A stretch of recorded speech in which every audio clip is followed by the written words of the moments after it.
It's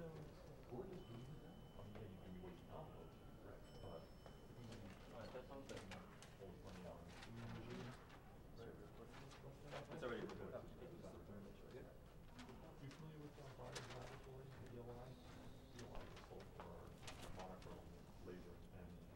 Alright, could you do me a favor and just state your first and last name, spell it out for me, please, and your title, and what organization you're with? Michael Gilbert, M-I-C-H-A-E-L, Gilbert, G-I-L-B-E-R-T. I'm the co-founder of Ride Richmond. Okay. So of course you heard that yesterday. Do you want me to look at you or look at the camera? Or okay. Right. So yesterday you heard that one of the Senate bills, I believe it was the one proposed by. It was the one proposed by Senator Bryce Reeves. It died in the Senate yesterday. Mm-hmm. What are your thoughts on that?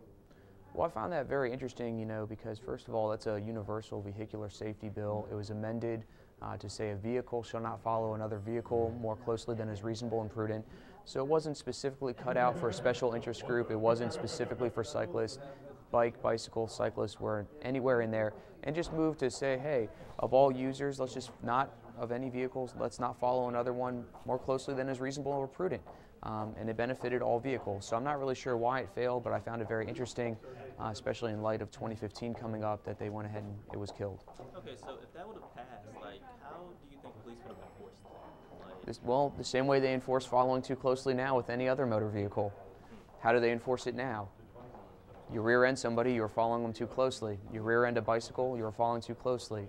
A scooter rear ends a motor vehicle, you are following too closely. If they can already enforce it now, I don't see what the issue is with them being able to enforce it otherwise. Okay. What message do you want to send? If you could say one thing to the senators, about that bill dying, what would you say to them? Well, one message you can convey. That bill specifically it's a universal vehicular safety bill. Period. It's not for a special interest group. It has nothing to do with bicycling being a left issue or being a right issue or anything like that. It just has to do with universal vehicular safety. It should receive bipartisan support. Okay. I read a little bit about Ride Richmond, and I know that last month, I believe January 30th, you had something called Bicycle Action Day. Could you talk more about that? Yeah, Bicycle Action Day, it happened on actually January 29th, and what we did is we set aside a day to come down and talk to all the legislators, not only the ones that were patroning legislation we supported, but all the other ones, to let them know what the legislation was about and why it should be passed. And I thought we did a very good and effective job, especially since Ride Richmond is based here in Richmond, Virginia, which is the capital.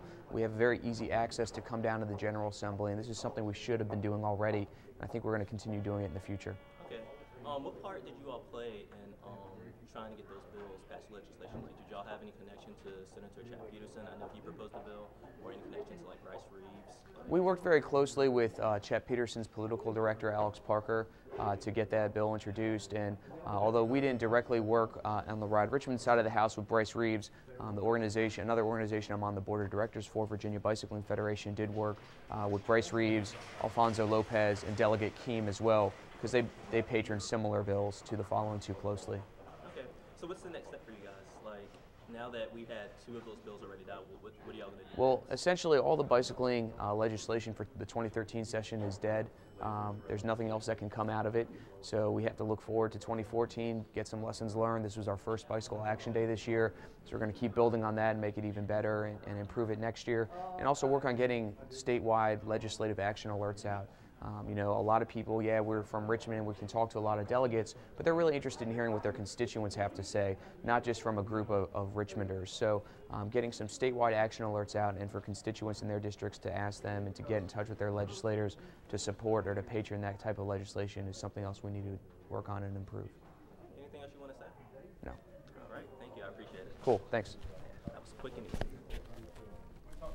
All right, and if you have any follow-up questions, you have my email? Yeah, I have that, and roll? Cool. All right, so if you could just state your first and last name, spell them for me, and your title. Okay, I'm Ashley Nixon, ASHLEYNIXON, and I'm the legislative aide to Senator Reeves. Okay, could you just explain to me more about, I believe it was Senate Bill 1060? Yes. Am I correct? All right, can you explain to me more about what the bill, what was in the bill, what it entitled, and just your perception on why it died, and if you know the voting too, Okay. Well, it started as a bill to address two problems. One was the passing distance when vehicles pass bicyclists. We were trying to expand that from 2 feet to 3 feet. And the second was following too closely of vehicles of other vehicles or of bikes. So we got it out of the Senate as that full bill, and when it made it to the House, they actually offered a substitute that took away all of the 3 feet passing and only included the following too closely provision of the bill. Unfortunately, it died, and the main issue was the enforcement side of the bill.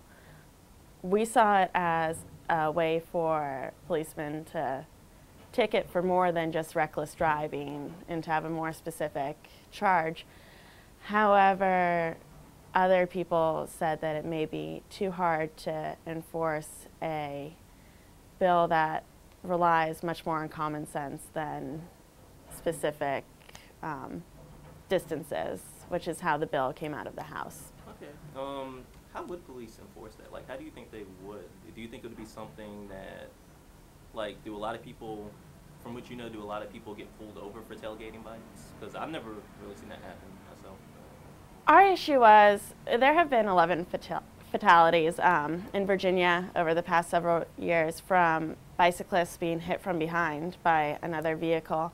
And this was more to reinforce the idea that you do need to give them their space when you're on the same road with them. It was one of those bills that you do want to enforce it as a common sense law, but it's also to make a statement about road safety. Okay. So what kind, like, in the bill, what type of consequences were in store for people that violated it? Like, oh, they'd be charged with I'm sorry, I'd have to look that up. I'll get back to you with that. That's fine, that's but fine, it just creates a different way of charging them. So what led him to introducing this bill? Like, what was it, any type of advocacy groups? Or? There are a good number of bicyclist safety advocates who actually spend a good amount of time down here in Richmond. And because of the recent accident that was being tried last week of the girl who was hit just down here in Richmond and unfortunately died, they decided it was time for a change with the distance that you can pass or follow a bicycle. Okay. So what's next? Like, do you know, like, if the senator plans on, like, introducing another piece of legislation? Well, right now we're trying to get through the rest of this session, okay. But we are looking at bringing some of our bills back next year, so it is a good possibility. Okay, do you know what other bills he's introduced? Like, this year? Yeah.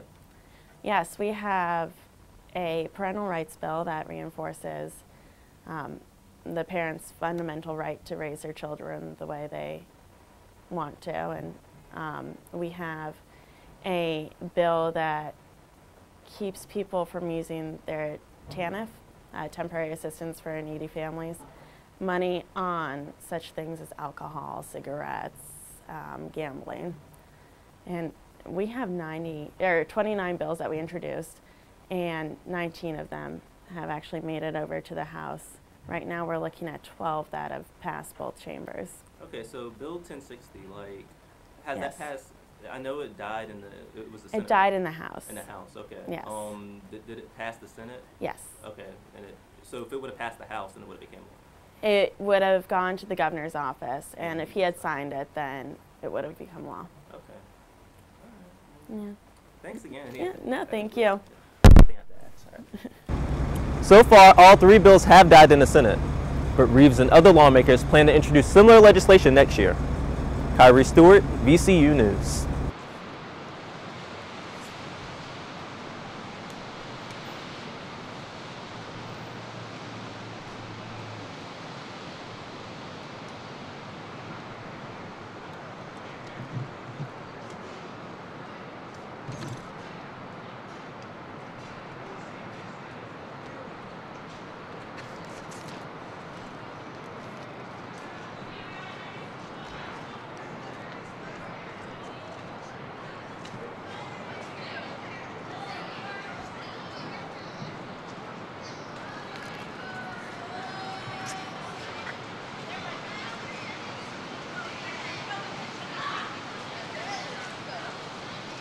too sus.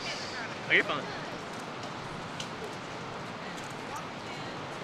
What do we get to keep our drink? I can still give you my document. Yeah, totally. She could have. I mean, whoever's going to be with me will be it. Just because you're like young Washington. Oh my gosh, look at that.